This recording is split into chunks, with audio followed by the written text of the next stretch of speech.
No campo da oração, Jesus nos deixou um grande legado. E ele diz, Mateus 21, 13a, a minha casa será chamada casa de oração. Tudo isso que nós discutimos aqui, tudo que nós conversamos, nada pode ser feito se não tiver uma base de oração. Tudo o que nós vamos fazer, irmãos, não tem como. Porque nós vamos ver num certo tempo aí, que Jesus diz, sem mim nada podeis fazer. Nós dependemos de Deus a nossa vida inteira. Em todos os momentos, em todas as decisões. Não vou dizer a vocês que tem exceção, que uma decisão você pode ser tomada. Não. Eu seria herético em dizer para vocês que tem algumas coisas que você não precisa pedir para Deus. Tudo você precisa pedir para Deus. Pode ser que a gente erre? Sim, pode. Mas tudo a gente precisa da ordem de Deus. E eu digo a vocês o seguinte, se você orar e Deus não disser nada, não faça nada. Não faça nada. Não faça porque é fria. Pode ser uma coisa maravilhosa, porque lá na frente vai dar uma dor de cabeça. E a gente precisa ser sábio, inteligente e chegar à conclusão de que nós somos dependentes de Deus é inteligente. É inteligente, porque nós temos que cuidar da nossa vida. Amém? Por isso, vejamos a vida ativa de oração de Jesus. Vamos lá. A vida ativa da oração de oração de Jesus. Jesus despede a multidão e vai orar sozinho. Isso é algumas das vezes, né? Eu não peguei todas. Jesus orou pelo sofrimento que iria passar. Jesus expôs sua angústia, mas se submeteu à vontade do Pai. E Jesus ora para escolher seus discípulos. Vejam bem, amados. Tudo o que vem ao nosso coração para fazer deve ser confrontado, deve ser analisado. Nós temos que saber se vem de Deus. Nós temos que ter discernimento de espírito. Quanto mais intimidade você tem com Deus, mais fácil é seguir os seus passos. Quanto mais intimidade você tem com Deus, mais fácil, né? É mais fácil. Então, amados, quando nós vamos tomar uma decisão, precisamos estar esperto com isso. Nada se faz sem oração. Tudo que nós ouvimos aqui é verdade, é certo, é correto, veio de Deus, está na palavra de Deus. Mas se Deus quer que eu faça isso, eu preciso orar. Amém? Eu preciso orar. E saibam que eu orei para estar aqui hoje. Porque tem que ser desse jeito. Não tem outro jeito. Tem que ser desse jeito. Quando oramos, estamos demonstrando a Deus o que está em nosso coração. Expomos nossos desejos, nossos anseios, nossa visão, mostramos o que está lá dentro de nós. É pela oração que nós temos intimidade com Deus. A sinceridade é maravilhosa. Eu não tenho isso feito, mas eu vou mexer com isso. Nós precisamos saber orar. Nós precisamos orar a palavra. Orar a palavra. E recentemente eu estive visitando um cunhado meu, irmão da Ivone, e depois ele me mandou um WhatsApp confidencialmente, porque ele queria que fosse confidencial, para orar para uma filha dele que estava com depressão profunda. Ela não sai da cama e aquela dificuldade toda. Nós oramos imediatamente. Largamos tudo e oramos, eu e a Ivone. No dia seguinte, nós recebemos o WhatsApp. Ele disse: muito obrigado. A minha filha esteve na minha casa hoje e foi ao mercado com a minha esposa. É assim, irmãos. Agora, nós nos derramamos na oração, porque é um ente querido nosso, e Deus operou. Então nós precisamos ser assim. Nós precisamos nos derramar diante de Deus, porque Ele quer saber exatamente isso, o que está no nosso coração. Vamos ser sinceros com Deus. Às vezes nós precisamos dizer para Deus: Deus, eu estou com preguiça. Precisamos dizer para Deus pôr coragem no nosso coração. Não é? Quantas vezes eu orei: Deus, eu estou cansado, não é possível. E Deus faz milagres na vida da gente, né? Propósitos de oração. Orar diariamente pelo grupo. E agora nós estamos falando de novo de discipulado, que nós esquecemos lá atrás. Mas agora nós estamos falando do que é discipulado. Percebem isso? Porque nós vimos que Jesus fez isso. Jesus tinha um grupo de discipulado. É ou não é? Convencido disso? Está convencido? Porque se não tiver, vai dar zebra aí para frente. Convencido disso. Por cada membro do grupo, pela saúde espiritual do grupo, pela multiplicação do grupo, pela estratégia a ser aplicada a cada pessoa, pelo despertamento de novos líderes, pelas pessoas de contato que nós temos para trazer para dentro da igreja. Como está o meu coração? Como está o meu coração? Porque, irmãos, existe uma frase de Ralph Neighbor, é um americano que trabalha com grupos pequenos e foi mestre até hoje, e há pouco tempo ele esteve no Brasil, e eu estive com ele. Conversei um pouco com ele a esse respeito, e ele diz o seguinte, falou: olha, visão mais visão é igual a divisão. Está no livro dele isso. Visão mais visão é igual a divisão. Ele disse: não é assim que a Bíblia fala? Andarão dois juntos se não estiverem de acordo? Se você não estiver de acordo que discipulado é uma atitude de Jesus, que é bíblico, que é verdadeiro e funciona, não adianta, não vai. Não adianta, não vai. Nenhum de nós podemos colocar goela abaixo uma coisa qualquer. Não podemos obrigar as pessoas a serem. Nós temos que convencê-las a ser. Então, o que a palavra de Deus quer? Nos convencer de que é necessário discipular para que a obra vá à frente.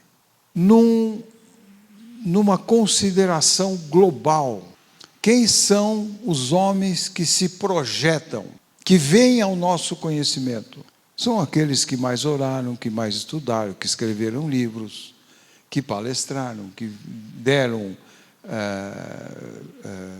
palestras muito boas, não é? Então, esses se destacam. Mas atrás deles tem sempre uma igreja, uma multidão de pessoas que não aparecem, porque elas não querem. Porque se fizesse o que este líder fez, não é assim? Ele estaria se projetando. Agora, eu estou interessado na projeção? Não. Eu não estou interessado na projeção. Mas se você coloca o lumieiro em cima do velador, ele ilumina a casa inteira. Eu lembro quando a gente morava num sítio que não tinha luz elétrica, a minha mãe colocava a lamparina em cima do armário para poder iluminar a sala inteira. Porque se pusesse lá embaixo, não ilumina nada. Então, amados, são coisas que nós temos que entender. Não adianta a gente ser usado por Deus e querer se esconder. O que eu tenho que ter comigo é ser humilde e entender que o que eu faço é o Espírito Santo de Deus que está fazendo. mas vocês estão vendo a mim. Amanhã vocês vão lembrar de quem fez a palestra. Quem fez? Quem deu a palestra ontem? Ah, foi o pastor Lázaro. Quem deu ontem a palestra? Irmã Regina, não é isso? Mas não foi o Espírito Santo que falou através dela? Nós somos apenas ferramenta. Então, se nós nos mantermos em humildade perante Deus, Ele nos exalta. É automático isso. Por isso, oremos diariamente, por tudo aquilo que interessa para nós. E você vai ver que o seu período de oração vai aumentar e muito, porque tem muita coisa para conversar com Deus. Você será movido a esse tipo de oração quando seu coração estiver totalmente voltado para o objetivo de ver pessoas se chegar a Cristo através do seu próprio comportamento, seu entusiasmo pelo Evangelho, seu interesse em cuidar das pessoas envolvidas para que elas cresçam na vida espiritual. Agora nós vamos conversar um pouquinho sobre o outro lado do discipulado. O maior conteúdo discipulador de um facilitador é o seu exemplo de vida. O que você é fala mais alto do que você ensina. O que você é fala mais alto do que o que você ensina.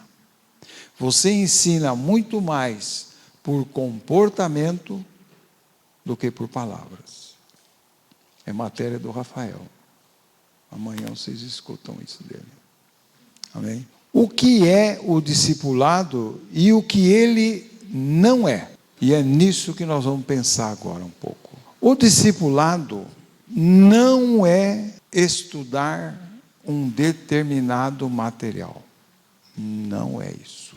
O discipulado não é estudo bíblico.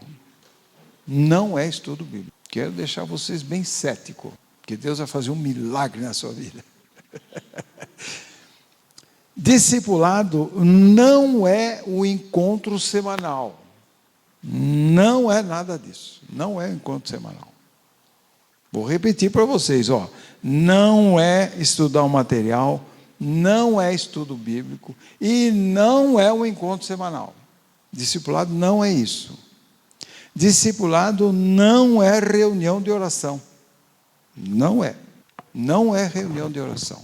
Discipulado não é o ato de visitar as pessoas. Concorda com isso? Entretanto, para se cuidar de pessoas, é necessário que apliquemos tudo aquilo que isoladamente não é o discipulado. E é isso que as pessoas se perdem, porque é o conjunto das coisas que faz o discipulado acontecer. Todas essas atividades, na realidade, são um conjunto de fatores que, agregado ao amor cristão, ao interesse de salvação e crescimento espiritual de almas, nos levarão a ser discipuladores de qualidade. Então, meus amados, discipular não é fazer estudo, não é se reunir, não é nada disso. Discipulado é você estar em contato íntimo com aquele que você discipula. Você tem que cuidar dele, você tem que andar com ele. O que é que Jesus fazia? Como é que Jesus discipulou os discípulos? Ele tinha momentos que ele se reunia com os seus discípulos. E ele tinha momentos que os discípulos o acompanhavam fazendo a obra. O discípulo tem que acompanhar o seu discipulador fazendo a obra. Você tem um grupo de discipulado? Ótimo. Você liga para ele todos os dias? Você conversa com ele? Você convida para fazer visita a uma determinada pessoa? Você convida o seu discípulo para fazer um ato de caridade? Você conversa com o seu discípulo tentando resolver um problema da vida dele que ele contou com você? Você estuda a palavra de Deus com os seus discípulos? Você pode se projetar no seu discípulo e dizer para ele: seja meu imitador como eu sou de Jesus? Você pode dizer isso? Vamos ser duro? Se você não puder dizer isso, você não é um discipulador. Você não pode ser discipulador. Porque você tem que ter qualidade. Não tem como. Não tem como. Porque é o seguinte: a semente de laranja dá laranja, não dá abacate. Não é certo? Se em você tem a semente de Cristo, você vai gerar discípulos. Vai gerar pessoas como você. Como é que você está nisso? E não adianta, essa é a verdade. Ah, mas você está desestimulando. Não, eu estou dizendo a verdade. Agora, isso deve soar aos seus ouvidos um grande desafio. Eu vou ser assim. Eu serei um grande discipulador. Essa é a verdade. Agora, para isso, eu tenho que ter conhecimento, eu tenho que ter experiência, eu tenho que saber fazer, eu tenho que saber aonde piso, tenho que saber aonde ando. A minha vida tem que ser um exemplo a ser seguido, porque se eu não for exemplo, o que adianta eu ensinar e não fazer o mesmo?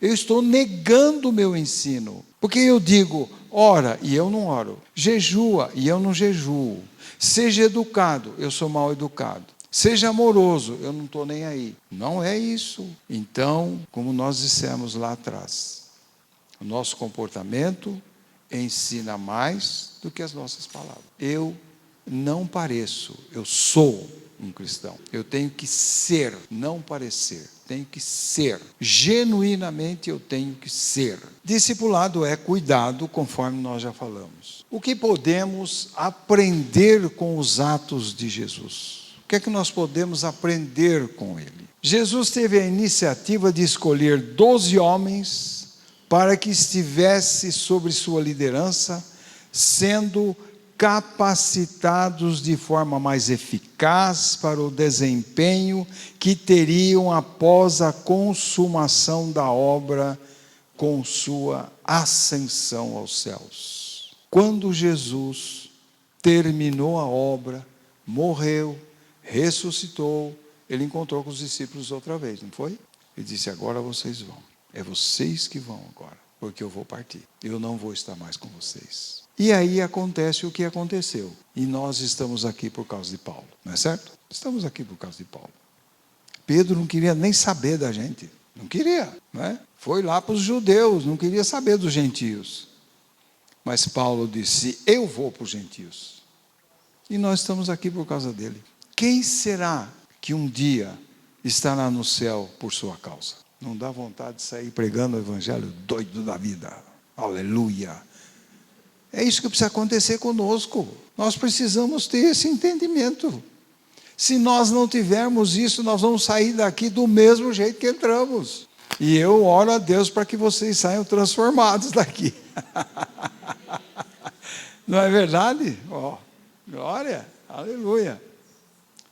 O Espírito Santo de Deus tem importante participação no discipulado, porque aqueles que foram chamados só puderam exercer a grande obra após tê-lo recebido. Amém? Fique aí em Jerusalém, ora aí, fica orando, porque eu vou mandar do céu o Espírito Santo para vocês, e vocês serão minhas testemunhas. Então eu e você podemos ser testemunhas de Cristo. O que eu faço quando eu prego o Evangelho? Eu testifico de Jesus. Olha, eu o aceitei, ele fez a minha vida, ele me transformou, ele pode transformar você. Essa é a verdade. Então nós aprendemos mais isso, vamos ver mais o que nós aprendemos. É necessário se ter conhecimento, porque apesar de não vermos na Bíblia menção da vida de Jesus entre sua primeira ida ao templo, conforme relatado em Lucas 2, 27 e 50, e sua primeira manifestação dando início à obra de salvação em Mateus 3,13, observamos que Jesus teve contato muito estreito com os ensinamentos dos princípios de Deus, conforme está escrito em Lucas 4, 17, 19. Nós percebemos, no decorrer da palavra de Deus, no projeto de vida de Jesus, o que está escrito sobre ele, nós vemos duas atitudes marcantes. Uma que ele esteve no templo com os doutores da lei, interrogando-os e procurando saber deles. A outra menção da Bíblia é quando ele começa a pregar a palavra de Deus. Arrependei-vos, porque é chegado o reino de Deus. Mas esse ínterim, esse hiato que tem, nesse tempo de vida de Jesus, nós não sabemos isso, mas certamente, quando está escrito que ele crescia em estatura e simpatia e comunhão, vamos dizer, nós percebemos que ele estudava. Porque se ele foi lá no templo procurar saber a respeito das Escrituras, ele parou por aí? Com certeza não. Porque isso era um hábito judaico, ir ao templo. E ele com certeza foi saber de toda a Escritura. E quando ele começou o Evangelho, em várias vezes ele disse, está escrito. Está escrito. É porque ele leu. Ele sabia. Então, o discipulador é esse homem. Ele precisa saber. Precisa conhecer. Ele precisa desembaraçar toda a dificuldade que se apresenta no momento de discipular alguém. Então, discipular é cuidar da pessoa. E eu tenho que estar apto para isso. Amém? Eu estudei para estar falando com vocês. Eu preparei. Eu escrevi. Eu pesquisei. Eu li. Eu meditei. Eu orei. Vários dias. Vários dias. Quando eu tenho um propósito, eu luto por ele. Eu luto por ele. Porque quando você tem um propósito a realizar, você luta por ele. Não é verdade? Você luta. Então as coisas acontecem. Se eu tenho uma visão de ser alguma coisa lá na frente, um médico, um engenheiro, seja o que for, ele vai passar 5 anos estudando para ser aquilo. Se você quer ser um discipulador, estude a palavra de Deus, para ser um bom discipulador, para ser um grande homem de Deus, uma grande mulher de Deus. Aprendemos, para lidar com um grupo de discipulado, o discipulador deve ter conhecimento bíblico, ser transformado e ter conhecimento do comportamento de Jesus com relação aos seus discípulos. Paulo diz em 1 Coríntios 11:1, sede meus imitadores, como também eu sou de Cristo. A questão da imitação é uma coisa que não cai muito bem no nosso coração. Parece que a gente está se diminuindo. Mas vocês vão ver amanhã o que é imitação. É bonito demais. Muito bacana mesmo. E nós vamos ver como é que se ensina. Nós vamos ver. Entende? Então, Paulo não se sente envergonhado de dizer que ele é um imitador de Cristo. Porque se você olhar bem a vida de Paulo, ele começa dizendo, eu tenho cidadania romana, eu sou fariseu, eu sou um fariseu, ponta firme, não é isso que ele diz lá? Mas lá no fim ele diz, miserável homem que eu sou, quem me livraria dessa morte? Miserável homem que eu sou. Ele reconheceu isso. E você sabe que essas coisas andou acontecendo comigo? Eu pensei que era muito bom, mas Deus me fez enxergar o negócio que eu sou. A porcaria que eu sou. Essa é a verdade, gente. Porque quem opera em mim não sou eu, é o Espírito Santo de Deus. Foi Paulo que fez tudo isso? Não, foi o Espírito Santo de Deus que fez através dele. E ele reconheceu isso, e eu também tenho que reconhecer. E vocês também.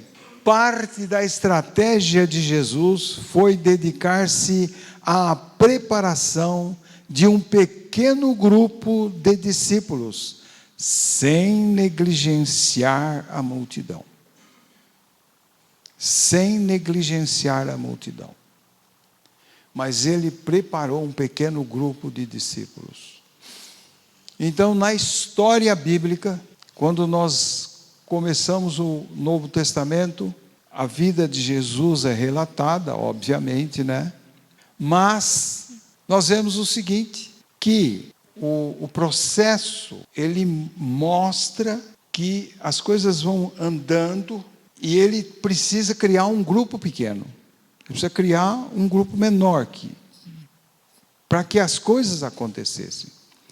Então, o que acontece? Quando nós vemos o Evangelho, nós vemos de Jesus, aí começam as cartas de Paulo, o Atos dos Apóstolos, e as coisas vão aparecendo e identificando pessoas agindo em favor da obra. Então, quantos apóstolos você vê mencionado no Novo Testamento? Eu não sei dar um número agora, mas são poucos. Nem todos eles aparecem no Evangelho. Não sei o que aconteceu, eu não posso afirmar, não estudei isso. Mas eu quero mostrar para vocês que Deus preparou poucas pessoas. E esses 12, eles alcançaram o mundo inteiro. O mundo inteiro. Então, a forma de conduzir as coisas não são nossas, são de Deus. Talvez você cometa um ato que Deus se agrada disso, um ato favorável, verdadeiro, e você só vai saber o resultado disso anos depois, e se ainda souber, porque podem acontecer coisas por causa disso. Quando que Paulo imaginaria que o mundo inteiro se converteria por causa dele? Porque o Evangelho veio para os gentios por Paulo. Então, como eu mencionei a respeito da vizinhança, né, que as pessoas notaram que eu sempre ando com a minha esposa. Isso imprimiu neles uma imagem. O que eu estou fazendo que está imprimindo uma imagem na mente e no coração de pessoas que me veem, que me ouvem, não é?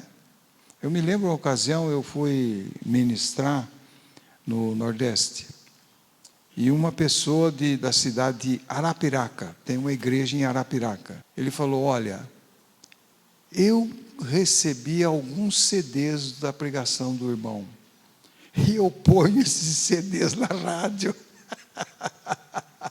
Então tem muita gente, tinha na época, muita gente me ouvindo lá. Entende isso? Agora, eu falei para meia dúzia de pessoas. São essas coisas que nós não sabemos como acontecem. Não sabemos.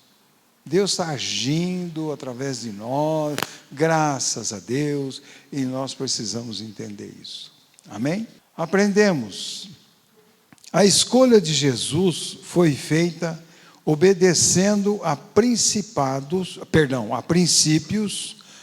como menciona o pastor Ronan Boechat de Amorim, da Igreja Metodista de Vila Isabel, em seu trabalho Jesus e o Discipulado.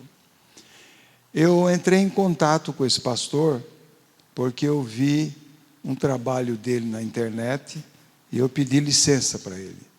E ele me autorizou a mencionar o trabalho dele aqui para vocês. E ele faz uma abordagem bastante interessante, com base em um livro que ele leu. E ele começa dizendo assim, Jesus e o discipulado, ele marca a atitude de Jesus. O que Jesus fez, como ele agiu para isso acontecer. Então nós vemos aqui a primeira, Jesus fez uma seleção, coisa que nós não admitimos. Nós não admitimos, nós temos uma dificuldade louca para selecionar na igreja pessoas que são dedicadas, que são mesmo determinadas para fazer as coisas, porque a gente acha que todo mundo tem direito. Não é assim. Jesus não fez isso. Jesus selecionou um grupo de discipulado Lucas 6,13, João 15,16. Ele selecionou o pessoal. Ele olhou lá e dizia, esse. Ele selecionou. Então, nós erramos. Pensamos que estamos dando uma de amoroso, e na realidade nós estamos dando uma de negligente.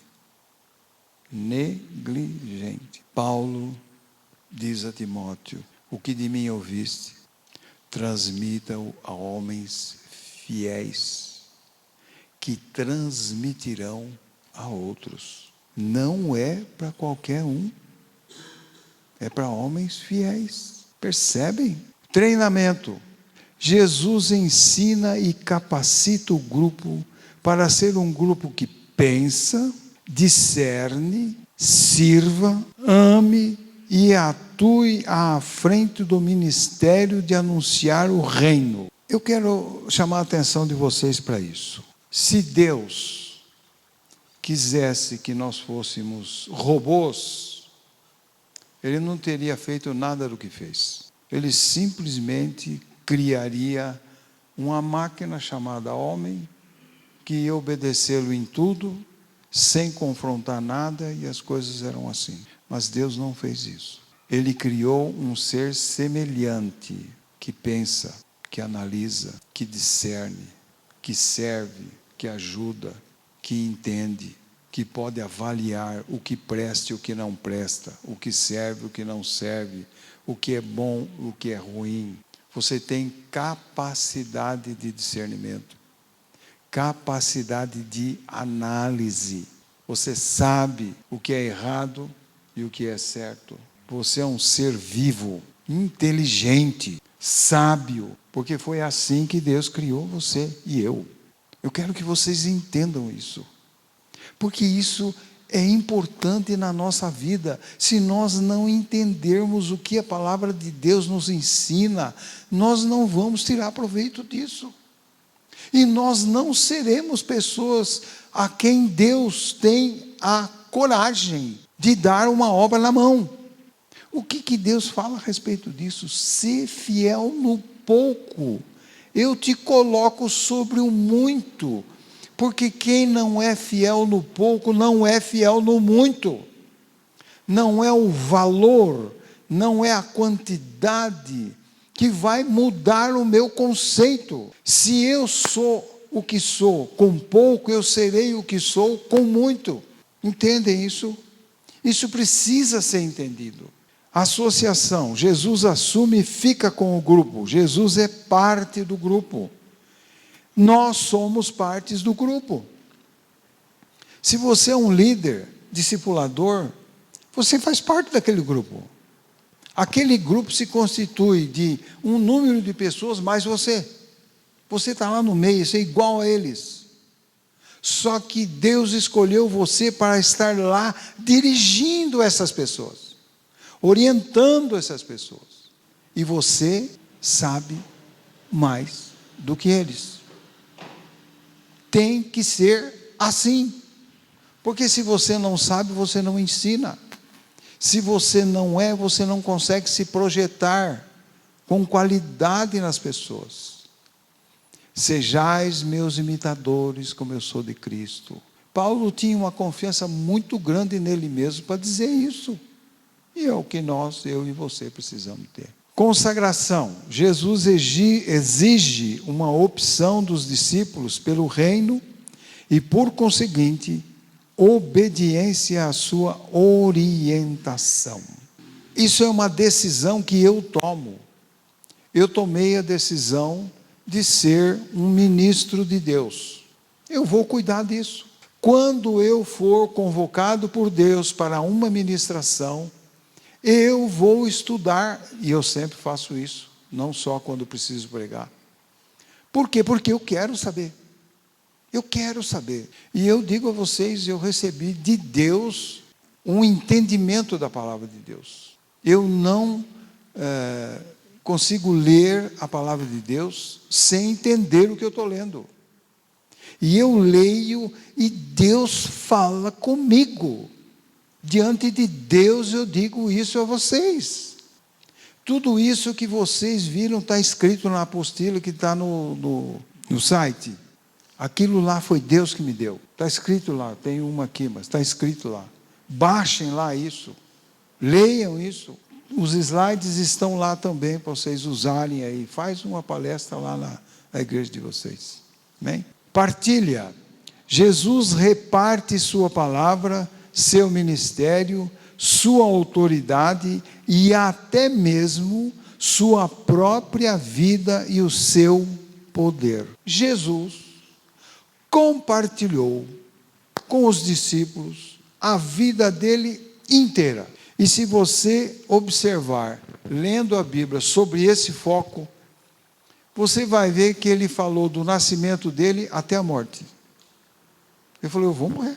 Pedro disse, imagina, Jesus.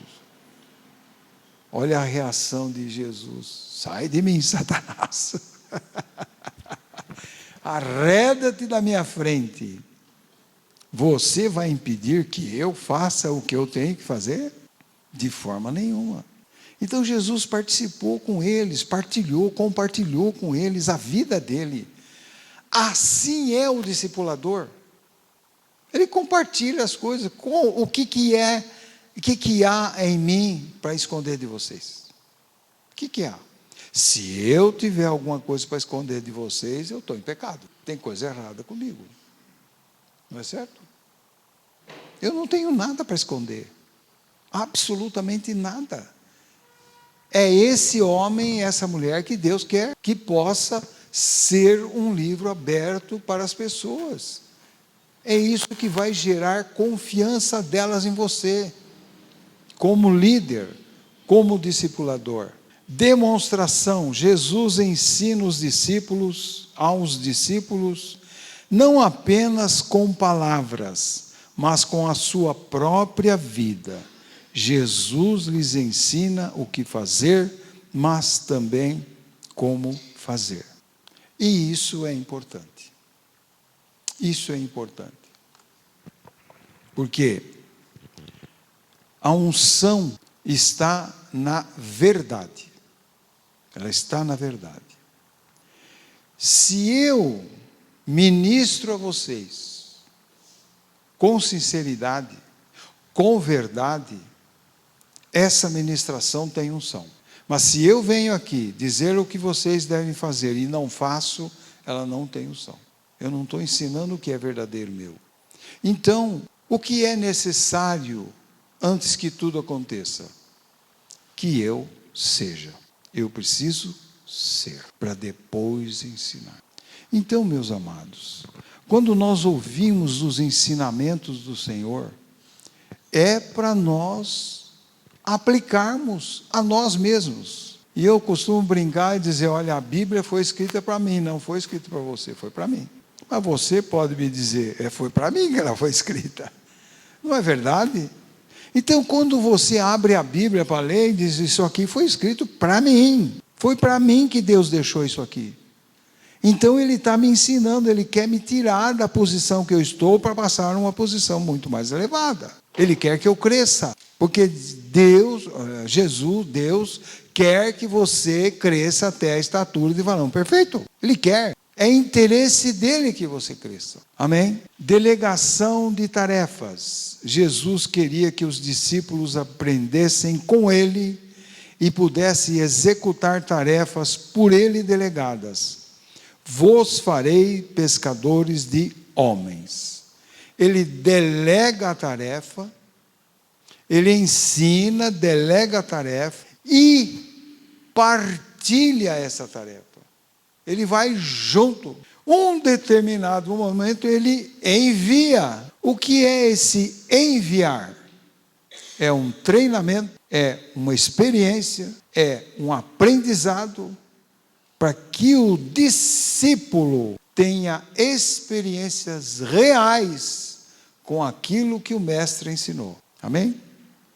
E eles voltam dizendo, Jesus, até os demônios se nos submetem. Ficaram felizes da vida porque expulsaram o demônio.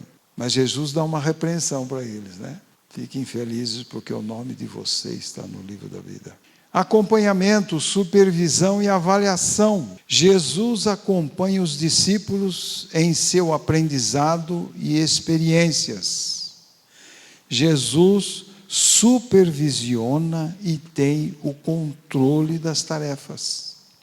Jesus continuamente revisa o que ensinou e dá demonstrações contínuas do que ensina. Esse é o papel da liderança, esse é o papel do discipulador, esse é o papel de quem ensina.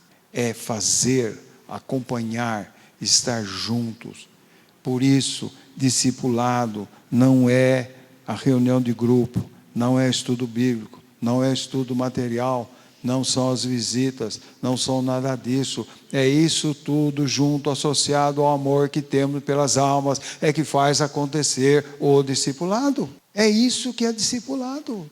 Não tem nada que substitua essa verdade para nós entendermos o que é o discipulado. Multiplicação. Jesus ensina os discípulos a crescerem sempre e a serem discípulos que fazem discípulos, que fazem discípulos, que fazem discípulos. Essa é a intenção. O discipulado tem que ser uma coisa multiplicadora. Multiplicadora. Está certo que o discipulador sempre está de olho naquele que vai ser um multiplicador, né? Mas, como o testemunho que eu falei da moça que se converteu e já discipulou, que a outra discipulou também outra, é o que realmente é isso. Nós não podemos cercear com normas humanas, com visões humanas, que a pessoa não possa, nós não podemos cercear a pessoa de pregar o Evangelho. Eu posso estar num grupo de discipulado liderado por alguém, e eu tenho na empresa, um amigo qualquer, e eu vou perder tempo? Vou discipular esse moço, meu Deus do céu. E se eu sou o líder do grupo, quando alguém vem dizer isso para mim, aí eu vou colar nele. Olha, você faz isso, olha, é assim, assado. Convida ele para vir aqui. Não é esse o nosso objetivo?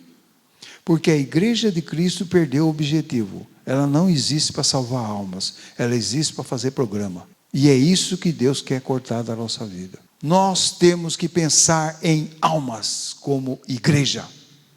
Almas. Temos que pensar em almas. É para isso que a igreja existe.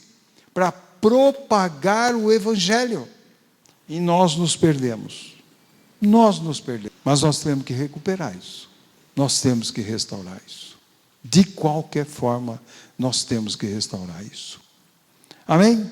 Pois bem, meus amados, muito obrigado pela participação, né? E eu quero fazer votos de que você seja um grande discipulador.